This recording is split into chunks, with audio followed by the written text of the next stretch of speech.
জেঠুমণি, জেঠুমণি খুব ধকল গেছে, আপনি কিছু খাননি, এবার মুখে কিছু দিন, তা না হলে শরীর খারাপ করবে জেঠুমণি। রানু, একটু শান্ত হও তুমি প্লিজ।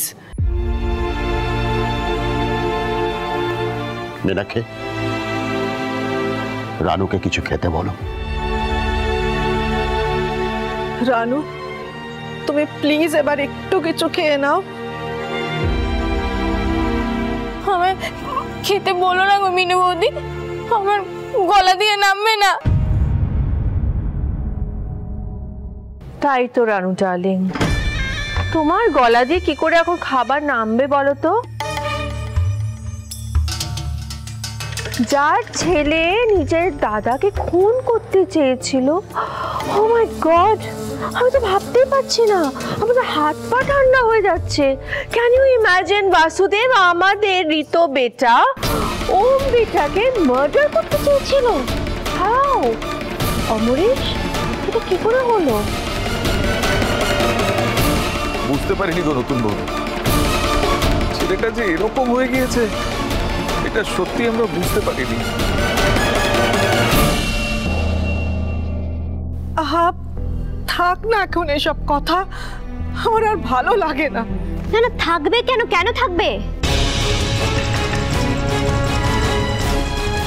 ঋতু তো দোষী, ঋতুর জন্য ওমের এই অবস্থা। আজকে যদি ওমের কিছু হয়ে যেত, ওম যদি মারা যেত, দেন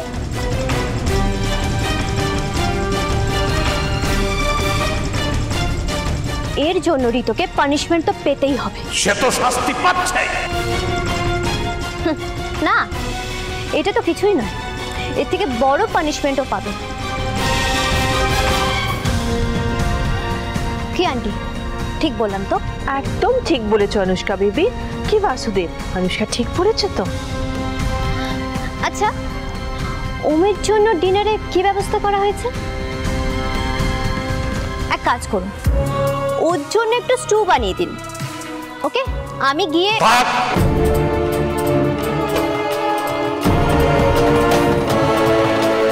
তার কোনো দরকার নেই। মানে আমার নাতিবাবুর একজন স্ত্রী আছে, সেই তার যত্ন আত্মীর দায়িত্ব নিয়েছে, ওষুধপত্র খাবার দাবার সেই খাওয়াবো। ওই মেয়েটা আমার নাত বউ, সে আমার নাত বউ, ওই মেয়েটা নয়। আর আমি আমার বাড়ির লোকের ওপর বেশি ভরসা করি, বাইরের লোকের ওপর নয়। তুমি বরং এখন এসো।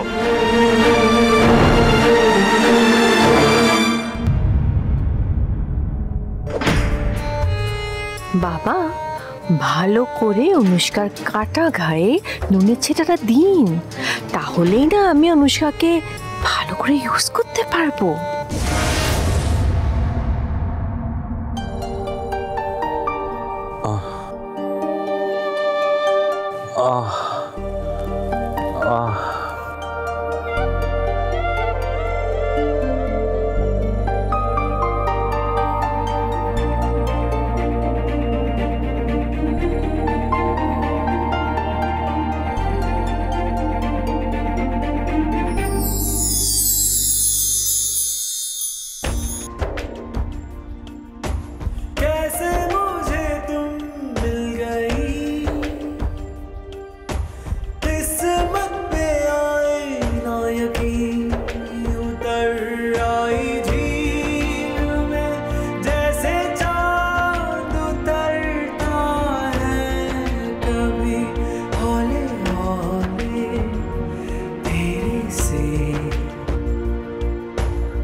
আপনাকে নিয়ে সবথেকে বেশি চিন্তা করেন কে জানেন?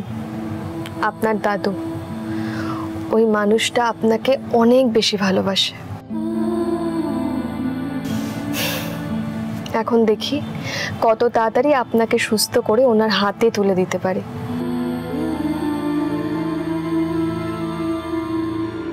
ঠাকুর, একটার পর তো একটা পরীক্ষা নিয়েই যাচ্ছ, আর কত পরীক্ষা নেবে তুমি আমার? বাবা, আপনি আনুষ্কা বেটাকে ইনসাল্ট করছেন? আফটার অল আজকে আমরা ওমকে ফিরে পেয়েছি অনলি বিকজ অফ আনুষ্কা। হ্যাঁ, সেই জন্যই তো চিন্তাটা একটু বেশি।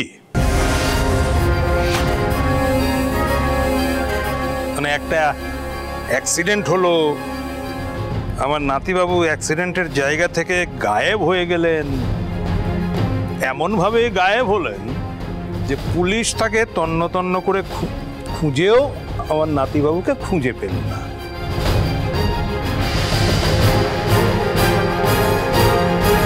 অথচ ও কি সুন্দরভাবে আমার নাতিবাবুর হদিশ পেয়ে গেল।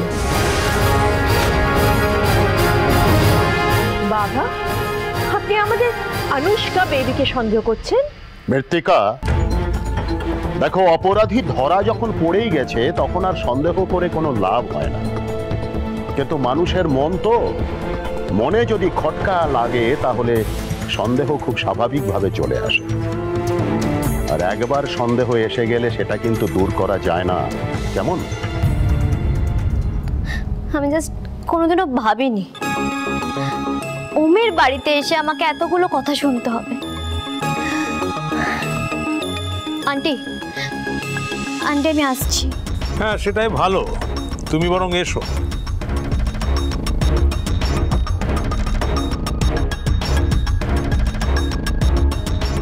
আনুষ্কা বেটা, ইউ ডোন্ট ওয়ারি, তোমার সিক্রেটটা আমার কাছে একদম সেফ থাকবে, কেমন? আসলে কি জানো তো, আজকে না বাড়ির সকলের মন ভীষণ খারাপ। আমাদের নিজেকেও, মানে নিজেদেরই একজন ওম বেটাকে ব্যাকস্ট্যাব করলো, তো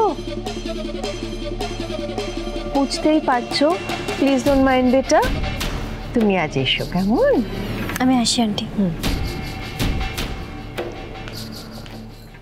বাবা, আপনি নোটিস করেছেন ওম বেটার বিয়ের পরেই আমাদের পুরো বাড়ির এনভায়রনমেন্টটা কিরকম পলিউটেড হয়ে গেছে।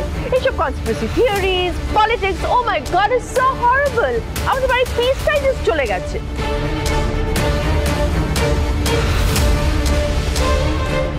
শ্মশানের শান্তিকে আবার কেউ শান্তি বলে নাকি? এবারই শান্তি তো আমার বড় বৌমার সাথে সাথে কবেই চলে গেছে। আর তারপরে পরেই অশান্তির প্রতিমূর্তি আমার বাড়িতে হাজির হয়েছে। বাবা, আপনার বাড়ির লোকেদের ভুলের জন্য দয়া করে আমাকে দোষ দেবেন না, প্লিজ। ওকে?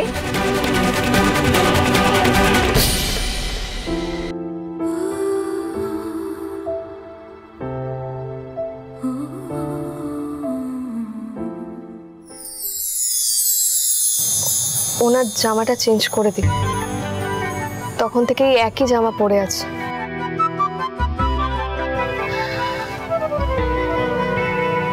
কিন্তু কি করে করাবো? এ তো মহা বিপদ। বাড়ির সবার কাছে বড় মুখ করে বললাম আমি পারবো। ভেঙ্কিকে ডাকি। না না, থাক।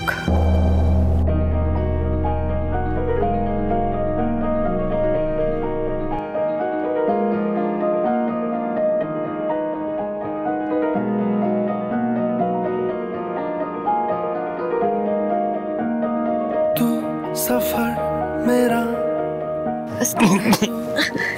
বাবা, দাঁড়ান দাঁড়ান দাঁড়ান।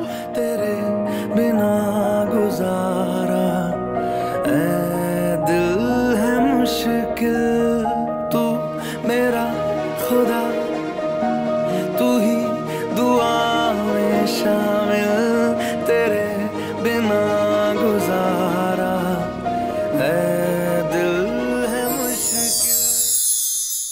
আজকে আবার কন্ট্রাক্ট ব্রেক করতে হলো, নইলে আপনার দেখাশোনা করব কি করে? পরে যদি উঠে বলেন না আমাকে শাস্তি দেবেন, তখন দেখবেন।